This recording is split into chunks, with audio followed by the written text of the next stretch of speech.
여러분 혹시 사진에 있는 이 사람을 알고 계시나요? 아마 속으로 다 대답하셨을 거라 생각합니다. 그런데 아마도 여러분들의 대답은 제가 원했던 정답과는 분명히 달랐을 거라고 생각합니다.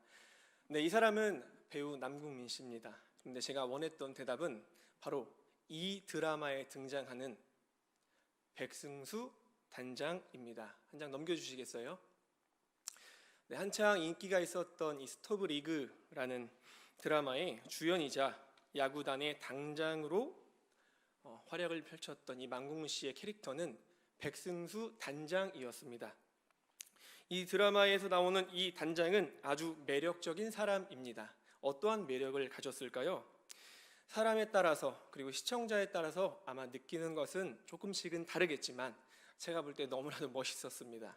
그 멋있는 두 가지가 있다면 그는 적어도 제가 볼 때는 조금 과하다 싶은 냉정과 그 냉정함 속에 결단했던 그 부분을 끝까지 밀고 나가는 분명한 열정이 있었습니다.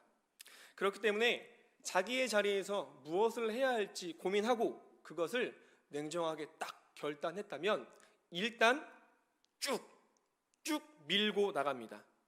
어떠한 일을 하다 보면은 우리가 다 경험했듯이 많은 어려움과 압박 혹은 생각지도 못한 어려움들이 분명히 찾아오지요. 하지만 이 사람은 그런 어려움이 있다 하더라도 끝까지 끝끝내 해내는 그런 멋있는 열정의 소유자이기 때문입니다. 물론 사람마다 캐릭터를 보는 관점은 다르겠지만 제가 볼 때는 그렇습니다. 그래서 제가 이 사람의 매력에 푹 빠져서 한동안 집에서 이 말투를 따라하고 있더라고요.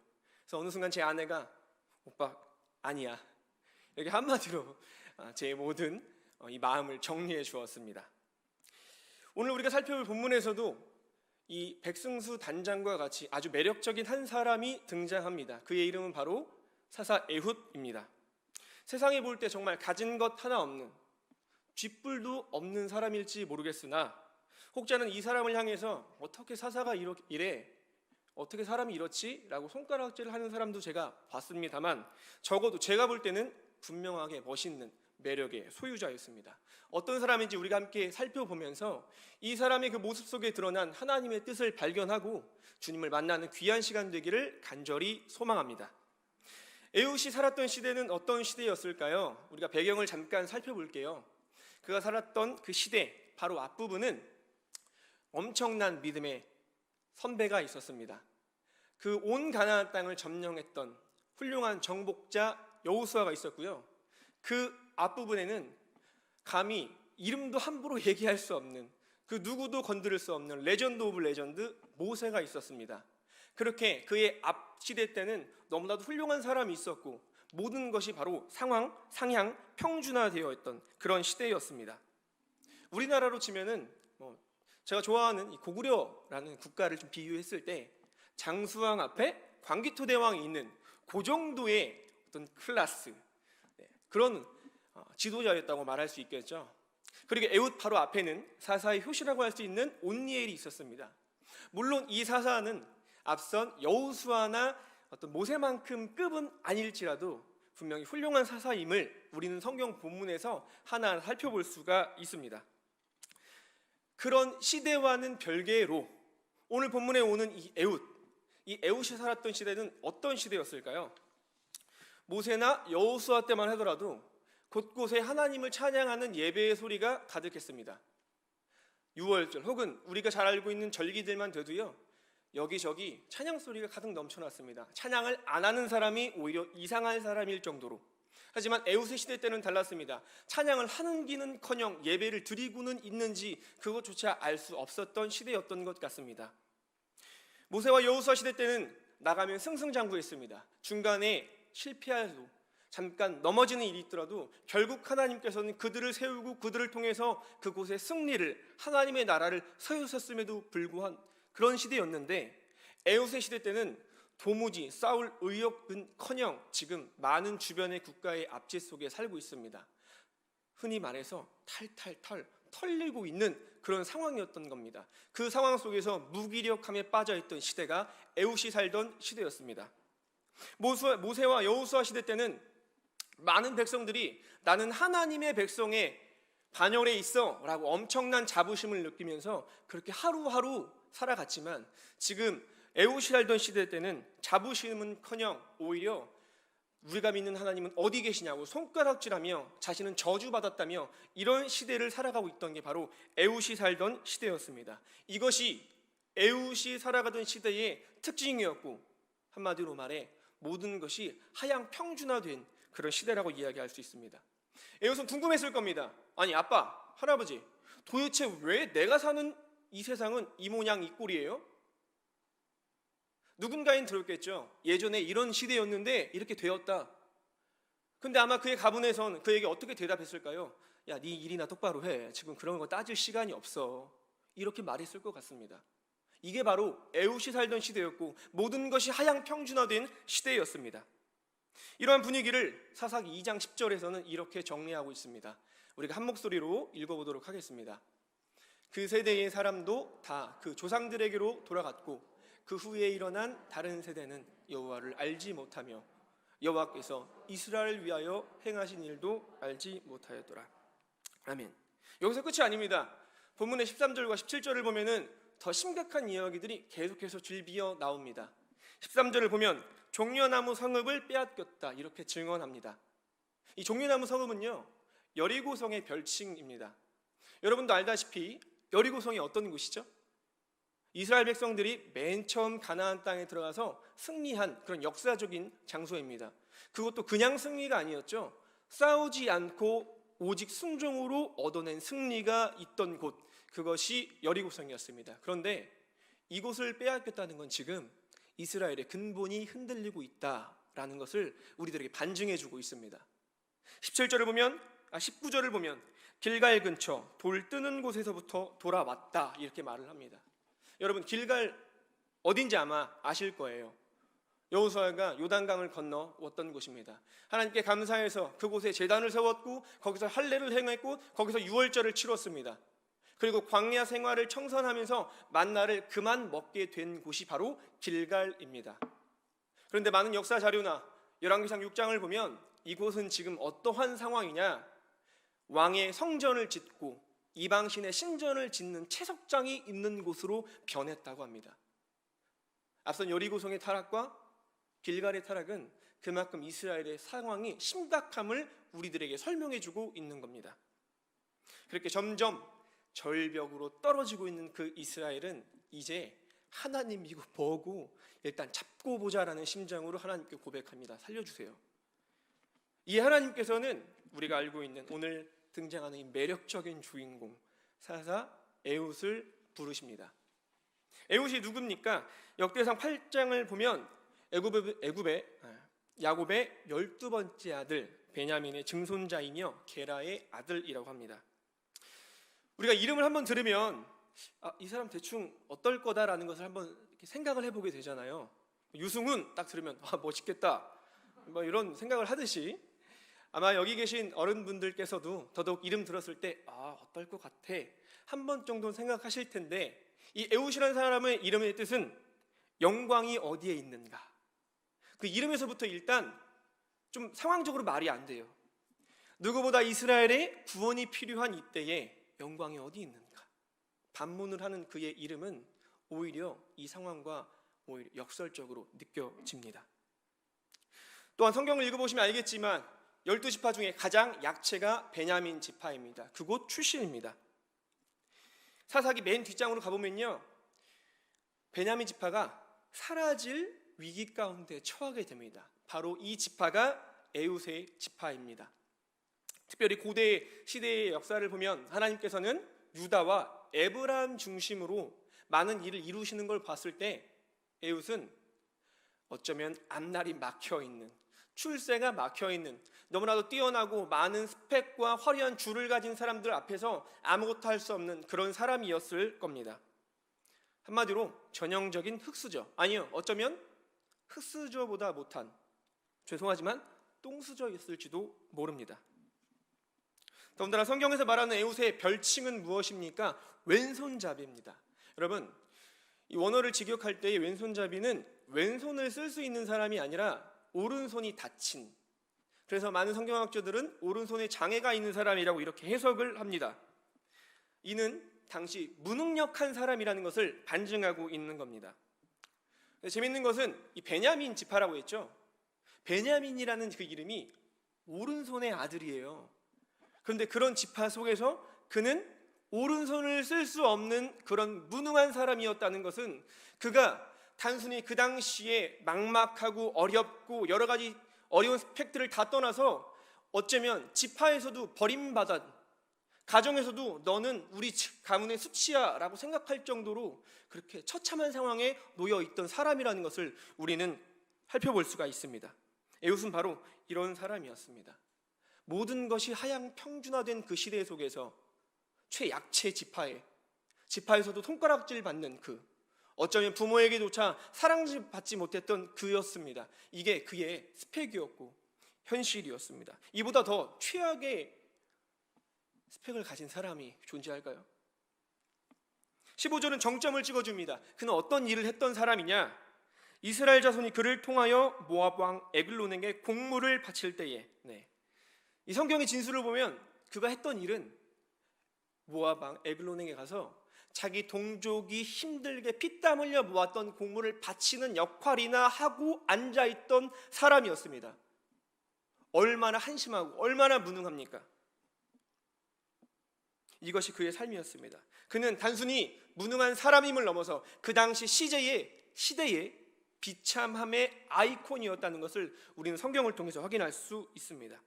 누가 이런 에웃을 보며 꿈을 꿀 수 있었을까요? 누가 이런 에웃을 기대할 수 있었을까요? 이렇게 다 막혀 있고 심지어 가족에게도 어쩌면 버림받았을지 모르는 이 에웃을 누가 기대했겠습니까? 아마 에웃 또한 처음에 하나님께 부름받았을 때, 야, 내 때가 되었습니다, 주님. 이제 제가 달려가겠습니다. 제가 싹 다 뒤집어 엎겠습니다. 이렇게 그 직분을 받았을까요? 아니면 평생 무능한 자로 보냈고 아무도 나를 인정해주지 않는 그 현실 속에서 이제는 내가 보여줄게, 내가 복수할 거야, 내가 어떤 사람임을 증명하겠어 라고 복수의 마음으로 그 직분을 받았을까요? 여러분, 자존감이 정말로 바닥인 사람을 만나보셨습니까? 아니, 그런 경험이 있으십니까? 너무 자존감이 바닥일 때는요, 아무것도 보이지 않아요. 그냥 삶의 의욕을 넘어서 나 스스로를 부정하게 됩니다. 내가 왜 살지? 그런 나락으로 떨어졌을 에웃이었을 겁니다. 그래서 어쩌면 하나님 왜 저를요? 장난하지 마세요. 아니 어쩌면 그래요, 마음대로 하세요, 쓰던지 말던지 이렇게 했을지도 모릅니다. 어쩌면 한 걸음 나아가 하나님께 나아가서 하나님의 안목을 무시했을지도 모릅니다. 하나님이 찾는 그 에웃은 저 옆 동네 에웃 아니에요? 동명이인이에요. 나 아니에요. 다른 사람이나 알아보세요. 이렇게 말했을지도 모릅니다. 그렇게 절박한 상황이었다는 겁니다. 하지만 그럼에도 불구하고 하나님께서는 그 사람을 쓰기로 작정하십니다. 물론 성경에서는 그가 어떤 마음을 가지고 어떤 생각으로 하나님께 쓰임 받았는지 그 사실은 기록되어 있지 않습니다만 하나님께서 그의 마음을 만지셨던 것 같습니다. 오늘 우리는 오늘의 이 본문 속에서 에웃을 통해서 두 가지 교훈을 삼고 도전이 되었으면 좋겠습니다. 한번 첫 번째 따라해 볼까요? 냉정이 필요합니다. 네, 그는 아주 잘 알고 있었을 거예요. 그가 아무리 발버둥치고 뭔 짓을 해도 그는 결코 여호수아가 될 수 없었습니다. 그가 무엇을 해도 모든 것을 정복하는 그런 정복자의 능력이 있지 않았습니다. 그에게는 엄청난 용맹함보다는 그냥 그저 그런 사람이었습니다. 그는 그냥 빼앗겼던 그 여리고성 10바퀴 돌았다고? 아니요, 100바퀴 돌았다고 다시 탈환할 수 있는 그런 능력의 소유자가 아니었습니다. 본인도 잘 알고 있었습니다. 그는 모세가 아니었습니다.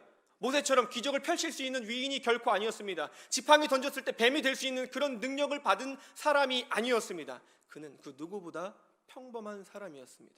네, 한발 양보해서 온니엘 정도나 될 수 있었을까요? 아니요, 그것조차 되지 않는 무능한 사람이 바로 에웃이었습니다. 아마 그는 고민했을 겁니다. 나는 무엇을 할 수 있을까? 나 아무것도 능력이 없는데. 고민하고 또 고민하고 기도하고 또 기도했을 겁니다. 하나님, 나는 무엇을 해야 합니까? 나는 무엇을 할 수 있습니까? 어떻게 살아가야 합니까? 끊임없이 기도했을 겁니다. 그리고 그는 냉정함 가운데 결단을 합니다. 네, 저는 에글론 그 왕을 죽이겠습니다. 그 왕을 죽임으로써 하나님의 정의를 드러내 보이겠습니다. 그에게는 할 수 없는 것을 과감하게 접는 냉정이 있었고, 무엇을 해야 할지 하나님 주신 그 사명을 분명히 깨달아 실천할 수 있는 그런 냉정이 있었습니다. 그 냉정이 오늘 우리들에게도 필요한 줄로 믿습니다. 우리들에게도 요즘 참 제한된 환경에서 살아가고 있습니다. 더더욱 오늘 같은 시대는 그렇습니다. 나는 왜 이런 시대에 태어났지? 제 아들만 봐도 참 답답해요. 초등부 여기 우리 기리도 와 있는데, 사실 참 제가 어쩌면 잘못한 건 없는 것 같은데 괜히 미안합니다. 초등부 아들 볼 때마다 얘네들이 앞으로 어떻게 살아가지? 이러한 시대 속에서 참 막막하게 많이 느껴집니다. 저도 스스로 생각합니다. 왜 나는 이런 시대에 태어났고, 이 시대에 목사 안수를 받았고, 이 시대에 부름받아서 이 시대에 지금 말씀을 선포하고 있는가? 막막하기도 하고요, 답답하기도 하고요, 종종 하나님께 묻는 건지 따지는 건지 그렇게 여쭙기도 합니다. 하나님, 제가 이 시대에 무엇을 해야 합니까? 무엇을 해야 합니까? 말씀하여 주옵소서. 아마 여기서도 이러한 질문 가운데 나오신 성도들도 계실지 모르겠습니다. 그러한 간절함 속에서 아무것도 할 수 없어서 이 자리에 앉은 성도님들도 계실지 모르겠습니다. 답을 찾기 위해서 계시는 분들도 분명히 있을 거라고 생각합니다. 그런데 오늘 본문에서 에웃은 우리들에게 귀한 교훈을 주고 있어요. 그렇다고 가만히 있지 말고 물으십시오, 따지십시오, 기도하십시오, 하나님께 나아가십시오, 고민하고 또 기도하라고, 그렇게 에웃은 우리에게 말하고 있는 줄로 믿습니다. 우리에겐 냉정이 필요합니다. 할 수 없는 것은 과감하게 적으시기 바랍니다. 우리는요, 여호수아가 될 수 없어요. 모세가 될 수 없어요. 제가 아무리 뛴다고 해도 제가 존경하는 저는 로이드 존스 목사님이 될 수가 없습니다. 저는 과감하게 접었습니다. 그리고 내게 주신 은사를 따가 제가 무엇을 할 수 있습니까 주님? 여쭙는 그 냉정함을 가지고 오늘도 살아가려고 합니다. 여러분들에게 이러한 냉정함이 있습니까? 제가 6년 전쯤에 선교단체의 이름으로 1년간 인도네시아 단기 봉사 선교를 다녀왔습니다. 그곳에서 정말로 한국에서 보지 못한 하나님의 살아계심을 마음껏 체험하고 왔어요. 그리고 그 경험이 있다 보니, 그리고 그 경험이 낮고 경험이 쌓여서 부르심을 받아서 오늘 여기에 있게 되었습니다. 많은 것들을 여러분들과 나누고 싶은데 한 가지만 나누자면요, 제가 결코 잊지 못한 그 한 가지. 제가 처음 갔더니 선교사님께서 이 고아원이 어떻게 세워졌는지를 말씀하시더라고요. 간증이죠. 처음에 그분이 파송을 받았습니다. 교회에서는 교회를 세워라, 그리고 인도네시아로 보내셨다고 합니다. 그런데 여러분들도 선교 나가신 분들 아시겠지만, 이게 선교지가 자기 마음대로 결코 되지 않아요. 10개 중에 1개만 돼도 잘 된 거예요. 제가 경험해 보니까요. 아무리 교회를 세우려고 해도 그 이슬람 국가에서 세울 수가 없는 거예요. 그래서 이 선교사님께서 교회에 지금 교회는 어렵습니다, 제가 다른 걸로 하고 그 가운데 교회로 제가 이렇게 한번 해보겠습니다. 하지만 안타깝게도 교회는 그것을 받아주지 않았습니다. 교회 안 세우면 후원 안 해줄 거야. 결국 후원이 끊어졌어요. 선교사님은 후원이 안 들어오니, 가장 큰 후원인 교회에서 아무것도 안 들어오니 몇 분들의 그런 개미 군단의 헌금과 후원 속에서 버텨내려고 했습니다. 하지만 되나요? 그게 사역 초기였는데 아무리 버텨도 되지 않았던 겁니다. 그렇게 갖고 있던 통장은 씨가 말라가고 어느 순간 돌아갈 수 있는 비행기 티켓 값마저 사라지게 되었습니다. 그리고 통장 잔고에 텅 비었다는 것을 확인했을 때 선교사님은 오히려 기뻤다고 합니다. 왜냐하면 본인이 할 수 있는 게 무엇인지 명확하게, 그 냉정함 가운데 명확하게 알게 되었기 때문에 그것은 온리 기도였습니다. 기도. 그렇게 선교사님 부부는 어린 자녀를 안고 기도 시대가 1년, 2년, 그것만이 할 수 있는 전부라고 정말 주구장창 기도만 했답니다. 그렇게 5년 기도해서 어느 정도 갖추어지고, 제가 갔을 때 10년 정도 되었을 때였습니다. 하나님께서는 그 기도를 들으시고 제가 갔을 때 30명이 넘는 아이를 보내주셔서 그곳에서 그들을 통하여 그것을 세상의 복음의 전진기로 세우셨고, 지금도 여전히 15년이 넘는 이 시대 속에서 오로지 기도만 하는 그 선교사님을 통해서 하나님의 나라를 이루고 계십니다. 여러분, 이러한 냉정이 우리에게 필요합니다. 할 수 없는 거 과감하게 버리고 할 수 있는 것이 무엇인지 주님 말씀하여 주옵소서. 기도요? 기도만 하겠습니다. 한 달이든 1년이든 하겠습니다. 그 깨달음 가운데 나아가는 저와 여러분 되기를 간절히 소망합니다. 제가 작년에 올려보낸 중등부 한 학생이 있습니다. 이 학생을 만나보니 참 여러 가지 상황들이, 죄송한 표현이지만 가관이었습니다. 부모는 예수님을 믿지 않고 할머니는 이단적인 교회를 다니고 아빠는 교회 다니는 걸 반대하고, 근데 이 아이는 하나님의 주권적인 은혜가 있던 것 같아요. 제가 참 어려운 설교를 하거든요, 초등부에서. 미안한데 우리 아이들에게는 그거를 하나하나 다 알아듣고 감사하다고 하며 신방 갔을 때 그렇게 좋아라 했었습니다. 근데 어느 순간 그 아이의 모습이 보이지 않았습니다.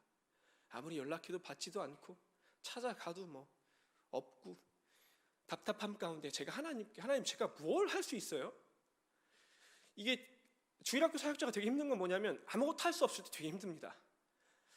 그렇게 하나님께 기도했을 때 하나님께서 주신 감동은 단 하나예요. 그냥 기도해라, 수구나. 그래서 지금은 중등부지만 여지껏 기도합니다. 하나님, 그 아이가 주님 만나게 하옵소서. 다른 거 원치 않습니다. 계속 주일날 예배하게 하옵소서. 여전히 기도합니다. 제가 할 수 있는 건 그게 전부입니다. 그런 냉정이 저에게 있고 계속해서 그 냉정을 가지고 저는 살아가려고 하루하루 애쓰고 있습니다. 여러분에게는 어떠한 냉정이 있습니까? 여러분은 지금의 자리에서 어떻게 하루하루를 살아가고 계십니까? 누군가는 기도를 할 수밖에 없고, 누군가는 눈물을 흘릴 수밖에 없고, 누구는 어느 정도 여유가 되어서 하루하루를 살아갈 수도 있습니다. 어떤 환경이든 상관이 없습니다. 여러분들은 어떻게 살아가고 계십니까? 그 안에 여러분의 냉정이 있습니까? 할 수 없는 것을 과감하게 접고 할 수 있는 걸 하나님께 여쭈며 그렇게 하루하루를 살아가고 계십니까? 오늘 이 시간 자신의 모습을 돌아가며 그 냉정을 주님께 달라고 간구하는 여러분 되기를 간절히 소망합니다. 간절히 소망합니다. 주여, 내가 가정에서 무엇을 할 수 있습니까? 내가 직장에서 무엇을 할 수 있습니까? 내가 내 아이를 위해서 무엇을 할 수 있습니까? 어떻게 내가 지금 하루하루를 살아가야 하는 것입니까?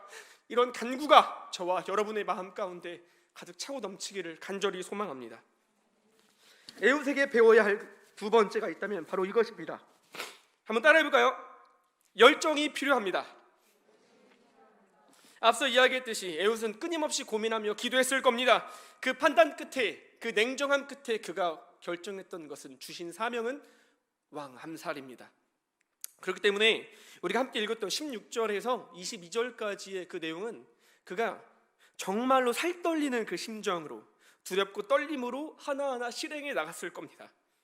내가 세상을 바꿔보겠다는 대의가 아니라, 하나님 내게 이 사명을 주셨으니 내가 어떻게든 그것을 안고 해보겠습니다. 내가 무슨 일이 있어도 그것만큼은 해내보겠습니다 라는 간절함으로 아마 나아갔었을 겁니다. 16절을 보면 오른쪽 허벅지에 칼을 찼다고 합니다. 이 말은 무슨 뜻일까요? 그가 왼손잡이임을 인정한다는 겁니다. 자신의 현실을 부인하는 것이 아니라, 그래요 주님, 나 왼손잡이입니다. 그런데 그 왼손으로 오른손에 있는 오른쪽 허벅지에 있는 칼을 빼서 내가 해보겠습니다. 그것을 인정하고 안고 해보겠다는 그의 결단과 결의가 담겨 있는 겁니다. 그는 그렇게 성공합니다. 그 성공 가운데 그가 얼마나 노력했는지를 우리가 한번 상상해 봤으면 좋겠어요. 누구보다 비참하게 살아갔던 에훗, 그는 사사로 세워졌지만 아무것도 할 수 없는 그 현실 속에서 답을 찾고 끊임없이 왕을 죽일 그날만을 기다렸을 겁니다. 끊임없이 고민했을 겁니다. 끊임없이 연습했을 겁니다. 끊임없이 이미지 트레이닝을 했을 겁니다. 내가 이날 이때 가서 이쪽 문을 열고 이렇게 들어가서 왼손으로 오른쪽 허벅지에 있는 칼을 빼고 내가 이 각도에서 이렇게 찔러야 한 방에 죽일 수 있겠다. 내가 발각되었을 때는 이렇게 도망가야겠다. 내가 이 왕을 죽였을 때 저쪽 문으로 나가야겠다. 비록 많은 신하들이 올지라도 이렇게 하면 되겠다. 많은 시행착오와 훈련과 또 훈련을 거듭했을 겁니다. 그리고 때가 되어 그는 왕에게로 나아갔습니다. 19절과 20절을 보면요, 참 재미있는 표현들이 등장해요. 왕이 명령하여 주변에 있던 사람을 다 물리쳤다고 합니다. 에훗이 들어와서 요청을 하니 왕이 주변의 사람들을 다 물리쳤어요. 그리고 20절을 보면 에훗이 왕에게 가까이 나아가 독대를 합니다. 또한 왕이 자신의 자리에 일어나서 에웃의 말에 귀를 기울입니다. 여러분, 한번 생각해 보시겠어요? 지금 에웃은 비록 식민지지만 노예예요. 포로와도 같은 삶을 살고 있어요. 아니, 그런 사람이 지금 왕과 독대를 했습니다. 이게 현실에서 가능하긴 할까요? 충신이 아니었습니다. 식민지에 있던 한 노예와도 같은 자신에게 기껏해야 곡물을 갖다 주는 그런 사람에 불과했는데 그렇게 가까이 마주했습니다. 이 말인즉 에웃의 동족 이스라엘 베냐민 지파의 입장에서는 그는 배신자 중에 배신자였다는 겁니다. 도대체 얼마나 배신자답게 배신자로서 매국노로서 살아갔으면 왕이 그를 그렇게 신뢰했을까요? 그 신뢰 속에서 그가 나아갔던 겁니다. 얼마나 동족이 봤을 때 그가 한심했을까요? 얼마나 한심했을까요? 얼마나 비참했을까요? 에웃은 그의 내면을 한번 생각해 보시겠어요? 그는 너무나도 아팠을 겁니다. 비참했을 겁니다. 내가 사사인데 내가 내 동족에게 이러한 수욕과 모욕을 지르며 살아야 되나? 아무도 알아보지 않는, 아무도 알아주지 않는 이 스파이 노릇을 내가 언제까지 해야 될까? 주여, 내가 언제까지 이 짓을 해야 돼요? 그는 기도하지 않았을까요? 고민하지 않았을까요? 끊임없이 묻지 않았을까요? 에웃의 내면은 비참함 속에 또 비참함이었을 겁니다. 동족을 팔고 그날을 말을 기다리며 그 비참함 가운데 살아갔습니다. 이게 에웃이 가진 열정이었습니다. 왜요? 그에게는 분명한 사명이 있었기 때문에, 그 냉정이 있었기 때문에, 냉정함 속에서 그에게 주어진 그 사명을 실천하기 위해서 앞으로 나아가고 또 나아갔습니다. 자신에게 주어진 그 사명을 위해서 그는 버텨내고 또 버텨냈습니다. 왜요? 사명을 위해서. 그에게는 사명을 향한 열정이 있었다는 겁니다. 아까 말했듯이 우리 각 사람에게 주어진 환경은 다 다릅니다. 그 자리 속에서 우리는 무엇을 향해 나아가고 계십니까? 우리에게 열정은 어디에 쏟고 계십니까? 성경을 보면 사도 바울 또한 엄청난 열정의 소유자였습니다. 그는 마지막으로 에베소에 가서 교회 장로들을 만나 이렇게 말을 합니다. 사도행전 2장 22절에서 24절 말씀을 읽어볼까요? 보라, 이제 나는 성령에 매여 예루살렘으로 가는데 거기서 무슨 일을 당할지 알지 못한. 함께 읽어볼까요? 오직 성령이 각 성에서 내게 증언하여 결박과 환난이 나를 기다린다 하시나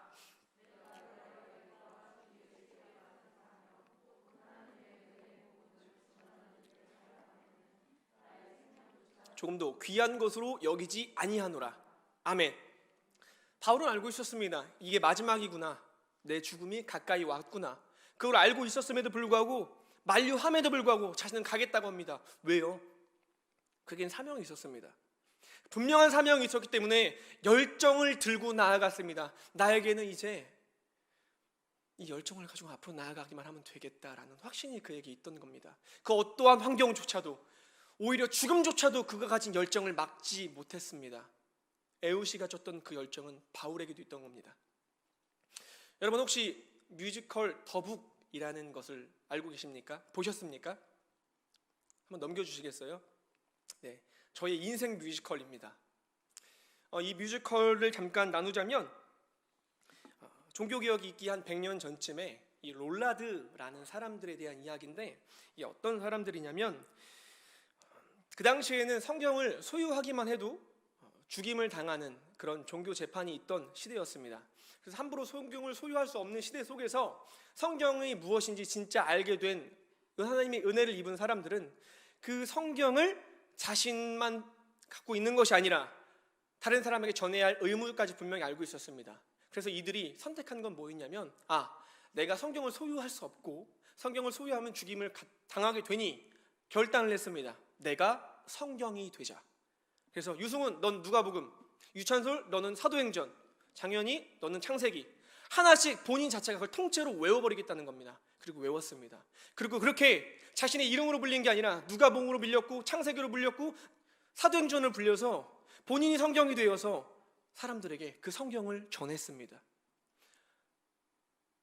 그 당시 가톨릭은 성경을 알면 안 된다고, 성직자들만 알 수 있다고 그렇게 주장했지만 그들은 참된 진리를 알았습니다. 그러기 때문에 그 성경을 알리며 살아갔습니다.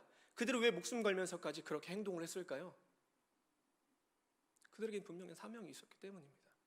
다른 그 무엇보다 그 사명을 알고 있었기 때문에 그 사명을 향해 그 열정을 내뿜었던 겁니다. 요즘 우리가 사는 세상을 보시기 바랍니다. 아이들 암송하라고 해도 잘 안 해요. 근데 더 안타까운 건요, 애가 싫으니까 굳이 할 필요가 있냐는 부모님들의 모습입니다. 네, 저도 어느 부분은 인정을 합니다. 억지로 시킬 필요는 없겠죠. 하지만 과연 그게 최선입니까? 과연 그게 최선일까요? 우리들의 열정은 도대체 어디로 가고 있습니까? 하나님께서 주신 건전한 육체와 건강한 이 현실 속에서 우리에게 주어진 많은 것들을 가지고 우리는 어디에 열정을 쏟고 있습니까? 혹여 잘못된 방향으로 열정을 쏟고 있지 않습니까? 이렇게 살아가는 것이 하나님의 뜻이라고 했으면서도 오히려 그렇게 행하지 않고 결과만을 보면서 그것이 하나님을 위한 열정이라고 우리가 합리화시키진 않습니까? 여러분, 착각하면 안 됩니다. 하나님께서 우리에게 원하시는 삶은 어떠한 결과를 보고 저렇게 하면 하나님께 쓰임받을 수 있을 거야 하고 그 결과만을 놓고 과정을 생략하고 하나님, 제가 이렇게 살면 이렇게 살아가고 있으니까 하나님께 쓰임받는 거죠. 제 열정을 하나님께 드리고 있는 거지요. 아니요, 하나님께서 우리에게 말씀하신 건 결과가 아닙니다. 과정을 포함한 모든 것입니다. 매 순간 가운데 너희가 갖고 있는 그 열정이 어디에서 어떻게 쓰이고 있는지 알고 있느냐라고 물어보고 계십니다. 그렇기 때문에 먹든지 마시든지 주님의 영광을 위해서 하라고 합니다. 무슨 뜻입니까? 먹는 것도 마시는 것도 다 주님을 향한 열정으로 하라는 겁니다.